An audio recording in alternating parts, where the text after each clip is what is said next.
ನಮಸ್ತೆ ಕರ್ನಾಟಕ. ಸುಮಾರು 2 ವಾರಗಳ ಹಿಂದೆ, ಅಂದರೆ ಒಂದು 10-13 ದಿವಸಗಳ ಹಿಂದೆ ಮಂಗಳೂರಿನ ಫರಂಗಿಪೇಟೆಯಲ್ಲಿ ಒಂದು ಘಟನೆ ನಡೆಯುತ್ತೆ. ನಿಮಗೆಲ್ಲ ಗೊತ್ತಿರ್ಬೋದು. ಬಹುಶಃ ಈ ಘಟನೆ ಇಡೀ ಕರ್ನಾಟಕ ರಾಜ್ಯಾದ್ಯಂತ ಸಂಚಲನವನ್ನು ಮೂಡಿಸ್ತದೆ. ಕಾರಣ ಏನಂತ ಹೇಳಿದ್ರೆ, ಒಬ್ಬ PUC ಹುಡುಗ ಮನೆಯಿಂದ ದೇವಸ್ಥಾನಕ್ಕಂತ ಹೊರಡ್ತಾನೆ, ನಾಪತ್ತೆ ಆಗ್ತಾನೆ. ರಾಜ್ಯ ಮಟ್ಟದಿಂದ ನ್ಯಾಷನಲ್ ಲೆವೆಲ್ ಇಶ್ಯೂ ಕೂಡ ಆಗುತ್ತೆ. ಬೇರೆ ಬೇರೆ ರಾಷ್ಟ್ರೀಯ ಮಾಧ್ಯಮಗಳಲ್ಲೂ ಕೂಡ ಈ ಸುದ್ದಿ ಹರಿದಾಡುತ್ತೆ. ಎಲ್ಲರಿಗೂ ಕೂಡ ಬೇಸರ ಆಗುತ್ತೆ.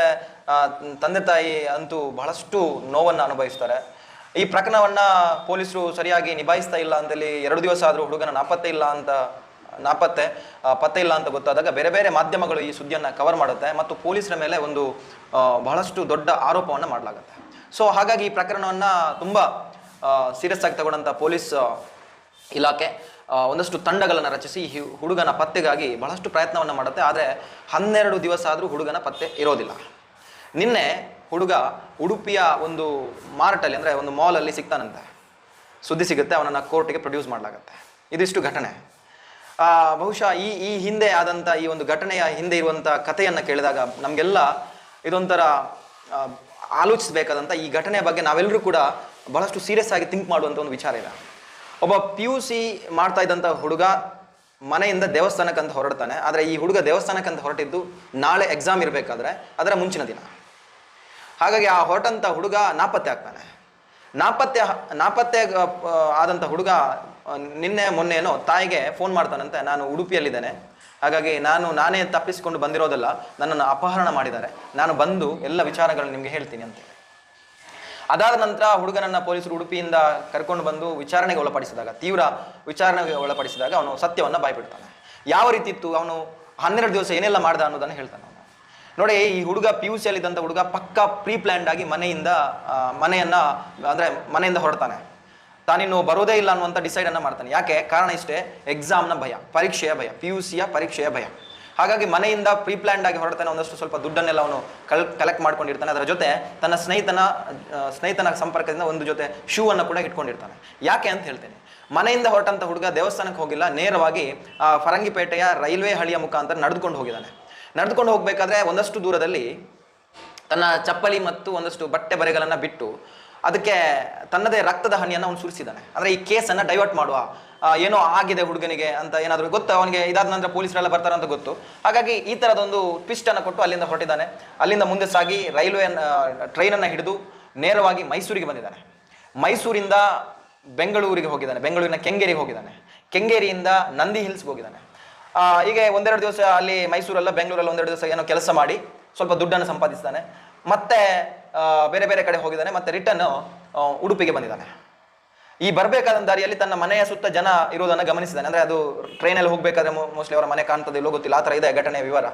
ಗಮನಿಸಿ ತಾಯಿಗೆ ಫೋನ್ ಮಾಡಿದ್ದಾನೆ. ಅಂದರೆ ಭಯಗೊಂಡು ಏನೋ ಒಂದು ಇಷ್ಟು ದೊಡ್ಡ ವಿಷಯ ಆಗಿದೆ, ಏನಾದರೂ ಅಪ್ಪ ಅಮ್ಮನಿಗೆ ಏನಾದರೂ ಆಗಿದೆ ಅಂತ ಅವನಿಗೆ ಅನುಮಾನ ಬಂತು ಏನೋ ಗೊತ್ತಿಲ್ಲ. ಫೋನ್ ಮಾಡಿ ಈ ಥರ ನಾನು ಉಡುಪಿಯಲ್ಲಿ ಇದ್ದೇನೆ, ನಾನೇ ತಪ್ಪಿಸಿಕೊಂಡಿದ್ದಲ್ಲ ಅಂತೇಳಿ ಹೇಳಿ ಅಪ್ಪ ಅಮ್ಮನ ಸಮಾಧಾನ ಪಡಿಸಿದ್ದಾನೆ. ಒಟ್ಟಾರೆಯಾಗಿ ಅವನು ಜೀವಂತವಾಗಿ ಸಿಕ್ಕಿರೋದು ತುಂಬ ಖುಷಿ ಇದೆ, ತುಂಬಾ ಖುಷಿ ಇದೆ. ಆ ತಂದೆ ತಾಯಿಯ ನೋವಿಗೆ ಒಂದು ಮುಕ್ತಿ ಸಿಕ್ತು. ಪಾಪ ಆ ಥರ ಯಾವ ತಂದೆ ತಾಯಿ ಕೂಡ ಆಗಬಾರ್ದು. ಅಷ್ಟು ಕಷ್ಟಪಟ್ಟು ಮಕ್ಕಳನ್ನು ಸಾಕಿರ್ತಾರೆ, ತುಂಬ ಪ್ರೀತಿಯಿಂದ ಸಾಕಿರ್ತಾರೆ. ಈಗಂತೂ ತಂದೆ ತಾಯಿಗೆ ಒಬ್ಬನೇ ಮಗಳು ಇರುವಂಥ ಈ ಸಂದರ್ಭದಲ್ಲಿ ಆ ಥರ ಮಕ್ಕಳು ತಪ್ಪಿಸಿಕೊಂಡು ಹೋದಾಗ ಆಗುವಂಥ ನೋವಿದೆಯಲ್ಲ, ಕಣ್ಣ ಮುಂದೆನೇ ಏನಾದರೂ ಆಗಿ ಸಾವು ಸಂಭವಿಸುವಾಗ ಅದು 1-2 ದಿವಸದ ಆಳು. ಆದರೆ ಈ ಥರ ಏನು ಗೊತ್ತೇ ಇಲ್ಲ, ಯಾರು ಏನಾಯಿತು ಅಂತ ಗೊತ್ತೇ ಇಲ್ಲ ಅಂತ ಸಂದರ್ಭ ತಪ್ಪಿಸ್ಕೊಳ್ಳೋದಿದೆಯಲ್ಲ, ಅದು ಸಹಿಸಲಾಗದಂತಹ ಒಂದು ನೋವು. ಸೊ ಅಂಥ ನೋವಿಂದ ಮುಕ್ತಿ ಸಿಕ್ತು, ಥ್ಯಾಂಕ್ ಗಾಡ್. ಆದರೆ ಇಲ್ಲಿ ನಾವು ಗಮನಿಸಬೇಕಾದ ಅಂಶ ಏನಪ್ಪ ಅಂತ ಹೇಳಿದ್ರೆ, ಒಬ್ಬ PUC ಹುಡುಗ ಇಷ್ಟು ಪ್ರೀ ಪ್ಲ್ಯಾಂಡ್ ಆಗಿ ಒಂದು 12 ದಿವಸಗಳ ಕಾಲ ತನ್ನ ಮನೆಯನ್ನು ಬಿಟ್ಟು ಹೊರಗಿನ ಪ್ರಪಂಚದಲ್ಲಿ ಪೊಲೀಸರ ಕಣ್ತಪ್ಪಿಸಿ ಇರ್ತಾನೆ ಅಂತ ಹೇಳಿದ್ರೆ, ಅದು ಕೂಡ ಕೇಸ್ಗಳನ್ನು ಡೈವರ್ಟ್ ಮಾಡೋದಕ್ಕೆ ಈ ಥರ ಪ್ಲಾನ್ ಎಲ್ಲ ಮಾಡ್ತಾನೆ ಅಂತ ಹೇಳಿದ್ರೆ, ಅವನಿಗೆ ಇಫೆಕ್ಟ್ ಆಗಿರುವಂಥ, ಅಂದರೆ ಅವನಿಗೆ ಒಂದಷ್ಟು ಸಹಾಯ ಅಂತ ಬೇಕಲ್ಲ, ಅದು ಎಲ್ಲಿಂದ ಆಗುತ್ತೆ?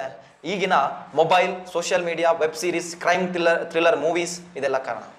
ಅಫ್ಕೋರ್ಸ್ ಈಗಿನ ಮಕ್ಕಳಿಗೆ ತಂದೆ ತಾಯಿ ತುಂಬ ಮುದ್ದು ಮಾಡ್ತಾರೆ. ಬೇಕಾದನ್ನು ಬೇಕಾದ ಸಮಯ ತೆಗೆದುಕೊಟ್ಟು ಅವರಿಗೆ ಒಂದು ರೂಮು, ಅವರಿಗೆ ಆದಂಥ ಒಂದು ಕಂಫರ್ಟ್ ಝೋನು, ಅವರಿಗೆ ಆದಂಥ ಫೆಸಿಲಿಟೀಸ್, ಈ ಎಲ್ಲ ಝೋನಲ್ಲಿ ಬೆಳೆದಂಥ ಮಕ್ಕಳಿಗೆ ಈ ಕಷ್ಟ ಅಂತ ಬಂದಾಗ, ಈ ಭಯ ಅಂತ ಬಂದಾಗ ಅದರಿಂದ ಹೊರಬರೋದನ್ನು ಕಲಿಸ್ಕೊಡೋದಿಲ್ಲ ತಂದೆ ತಾಯಿ. ಅದೇ ಪ್ರಾಬ್ಲಮ್ ಆಗಿರೋದು. ತುಂಬ ಮುದ್ದು ಮಾಡ್ತೀವಿ ನಾವು ಮಕ್ಕಳನ್ನ. ಅಯ್ಯೋ ಅವನಿಗೇನಾದರೂ ಹೇಳಿದರೆ ಬೈದರೆ ಎಲ್ಲಿ ನಮ್ಮ ಮೇಲೆ ಅವನಿಗೆ ಪ್ರೀತಿ ಕಡಿಮೆ ಆಗುತ್ತೋ, ಅವನೆಲ್ಲಿ ಮನೆ ಬಿಟ್ಟು ಓಡ್ತಾನೆ, ಈ ಥರದೊಂದು ಭಯದಲ್ಲೇ ಮಕ್ಕಳನ್ನ ತುಂಬ ಮುದ್ದು ಮಾಡಿ ನೋಡಿ ಈ ಥರದ ಘಟನೆ ಆಗೋದಕ್ಕೆ ನಾವೇ ಕಾರಣರಾಗ್ತೇವೆ.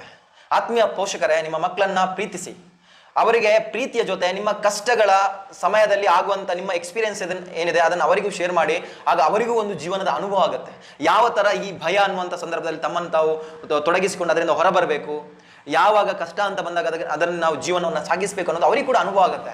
ಯಾವಾಗ ನಮ್ಮ ತಂದೆ ತಾಯಿಗಳು ಈ ತರದ ಕಂಫರ್ಟ್ ಝೋನ್ ಅಲ್ಲಿ ಬೆಳೆಸಿ ಅವರಿಗೆ ಏನು ಬುದ್ಧಿಮಾತನ್ನ ಅಂದ್ರೆ ಈ ತರ ಅವರ ತಂದೆ ತಾಯಿ ಬೆಳೆಸಿದಾರೆ ಅಂತ ನಂಗೆ ಗೊತ್ತಿಲ್ಲ, ಆದ್ರೆ ನಾನು ಹೇಳುವಂಥದ್ದು ಈಗಿನ ಮಕ್ಕಳ ಮನಸ್ಥಿತಿ ಇದೇ ತರ ಇದೆ. ನೀವು ಅಬ್ಸರ್ವ್ ಮಾಡಿ, ಮೊಬೈಲ್ ಕೊಟ್ಟಿಲ್ಲ ಅಂತೇಳಿ ಮನೆಯನ್ನ ಬಿಟ್ಟು ಹೋಗುವಂಥದ್ದು, ತಂದೆ ತಾಯಿ ಬೈದ್ರು ಅಂತೇಳಿ ಆತ್ಮಹತ್ಯೆಯನ್ನ ಮಾಡುವಂಥದ್ದು, ಅಥವಾ ಮನೆಯನ್ನ ಬಿಟ್ಟು ಹೋಗುವಂಥದ್ದು, ಅಥವಾ ಬೈಕ್ ತೆಗೆದು ಕೊಟ್ಟಿಲ್ಲ ಅಂತೇಳಿ ಮನೆ ಬಿಟ್ಟು ಹೋಗುವಂಥದ್ದು, ಈ ತರದ ಬೇರೆ ಬೇರೆ ಕೇಸ್ಗಳನ್ನ ನಾವು ನೋಡಿದೀವಿ.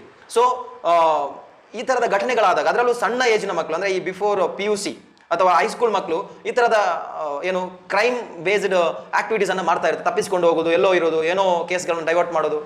ಈ ಕೇಸಲ್ಲಿ ಕೂಡ ಆಗಿದ್ದಷ್ಟೇ.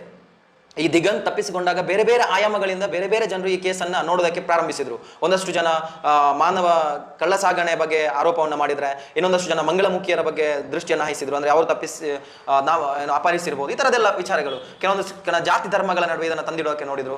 ಸೊ ನೋಡಿ, ವೆರಿ ಸಿಂಪಲ್ ವೆರಿ ಸಿಂಪಲ್ ಒಂದು ಪರೀಕ್ಷೆನ ಎದುರಿಸಕ್ಕಾಗದೆ ಹುಡುಗ ತಪ್ಪಿಸಿಕೊಂಡು ಹೋಗಿರುವಂಥದ್ದು. ಅವನಿಗೆ ತುಂಬಾ ಸಿಂಪಲ್ ಅದು. ಅವನಿಗೆ ಈ ಘಟನೆಯ ಬಗ್ಗೆ ಅರಿವೇ ಇಲ್ಲದಿರ್ಬೋದು. ಅಂದ್ರೆ ಇಷ್ಟೆಲ್ಲ ದೊಡ್ಡ ಒಂದು ಪೊಲೀಸ್ ತಂಡ ರಚನೆ ಆಗೋದು, ಅದರ ಹಿಂದೆ ಆ ಪೊಲೀಸರು ನಿದ್ದೆ ಬಿಟ್ಟು, ಕೆಲಸ ಕಾರ್ಯ ಬಿಟ್ಟು,